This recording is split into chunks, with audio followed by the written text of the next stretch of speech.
Baik, Assalamualaikum warahmatullahi wabarakatuh. Perkenalkan, nama saya Kurnia Ramadhani. Saya perwakilan dari kelompok 6 ingin menjelaskan hasil diskusi kami. Pertama-tama, perkenalkan anggota kelompok saya, yaitu saya sendiri, Kurnia Ramadhani. Yang kedua, Vida Septiana Ramadhani. Yang ketiga, Ihsania Zilda. Yang keempat, Faizatul Mukaromah. Di sini saya akan menjelaskan tentang kurikulum dan pembelajaran. Organisasi kurikulum. Pengertian organisasi kurikulum yaitu pola atau desain bahan kurikulum yang tujuannya untuk mempermudah siswa dalam mempelajari bahan pelajaran serta mempermudah siswa dalam melakukan kegiatan belajar sehingga tujuan pembelajaran dapat dicapai secara efektif. Tujuan organisasi kurikulum. Yang pertama, efektivitas pembelajaran, yaitu mempermudah siswa dalam memahami materi pembelajaran secara sistematis dan berkesinambungan. Yang kedua, pencapaian tujuan pendidikan, yaitu membantu mencapai tujuan pendidikan dengan mengatur isi, urutan, dan cara penyampaian bahan pelajaran. Yang ketiga, pengembangan kompetensi siswa, yaitu menyusun pengalaman belajar agar siswa dapat menguasai kompetensi yang telah ditetapkan. Yang keempat, yaitu relevansi dengan perkembangan zaman, yaitu menyesuaikan kurikulum dengan perkembangan ilmu pengetahuan, teknologi, dan kebutuhan masyarakat. Perkenalkan, nama saya Vida. Saya akan melanjutkan presentasi yaitu tentang jenis-jenis kurikulum. Yang pertama, correlated kurikulum atau kurikulum terkait adalah jenis kurikulum di mana berbagai mata pelajaran atau disiplin ilmu yang berbeda disusun dengan cara yang selain terkait dan berhubungan. Dalam pendekatan ini, mata pelajaran yang berbeda diajarkan dengan mempertimbangkan kaitannya satu sama lain, tetapi masih diajarkan secara terpisah. Contohnya yaitu seorang guru sejarah mungkin menghubungkan topik Perang Dunia II dengan pembelajaran geografi mengenai negara-negara yang terlibat dan pengaruhnya terhadap peta dunia.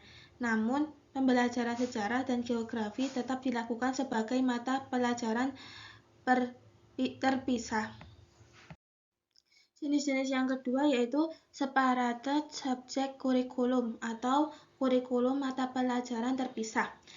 Adalah jenis kurikulum di mana setiap mata pelajaran dipisahkan dan diajarkan secara terpisah tanpa mencoba menghubungkannya dengan mata pelajaran lain. Setiap disiplin ilmu tetap berdiri sendiri dengan pembelajaran yang terfokus hanya pada topik-topik khusus dari masing-masing mata pelajaran. Contohnya, dalam kurikulum ini siswa belajar matematika, bahasa, dan sains, dan sejarah sebagai subjek yang terpisah.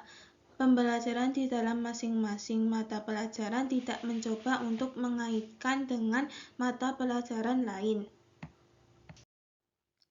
Jenis-jenis yang ketiga yaitu integrated kurikulum atau kurikulum terintegrasi. Adalah jenis kurikulum di mana berbagai mata pelajaran digabungkan dalam sebuah pembelajaran yang lebih holistik dan menyeluruh, di mana konsep dan keterampilan dari berbagai disiplin ilmu diajarkan secara bersama-sama. Fokusnya adalah pada tema atau topik yang relevan, dan siswa belajar untuk melihat keterkaitan antara berbagai disiplin ilmu. Contohnya di sini yaitu sebagai contoh dalam tema lingkungan hidup. Siswa mungkin mempelajari tentang perubahan iklim dari perspektif sains atau pengetahuan ilmu, bahasa, menulis laporan atau mendiskusikan isu matematika atau menghitung data statistik terkait emisi karbon, dan seni, membuat poster atau proyek kreatif tentang pentingnya pelestarian lingkungan. Selanjutnya, perkenalkan, nama saya Isani Zinda. Saya izin melanjutkan presentasi dari Vida. Selanjutnya adalah model organisasi kurikulum. Model organisasi kurikulum yang pertama adalah subjek akademis. Kurikulum subjek akademis berfokus pada penguasaan materi, pelajaran atau bidang keilmuan tertentu. Dalam model ini, kurikulum disusun berdasarkan mata pelajaran yang terpisah atau sistematis. Karakteristiknya adalah yang pertama, penekanan pada penguasaan konsep, teori, dan fakta dari suatu disiplin ilmu pengetahuan. Yang kedua, guru dianggap sebagai sumber utama pengetahuan. Yang ketiga, struktur pembelajaran berpusat pada materi. Yang keempat, evaluasi sering berbasis tes untuk mengukur penguasaan siswa terhadap materi. Organisasi kurikulum yang kedua adalah kurikulum humanistik. Kurikulum humanistik berfokus pada pengembangan potensi individu secara holistik, mencangkup aspek intelektual, emosional, sosial, dan spiritual. Model ini bertujuan untuk membantu siswa mencapai aktualisasi diri.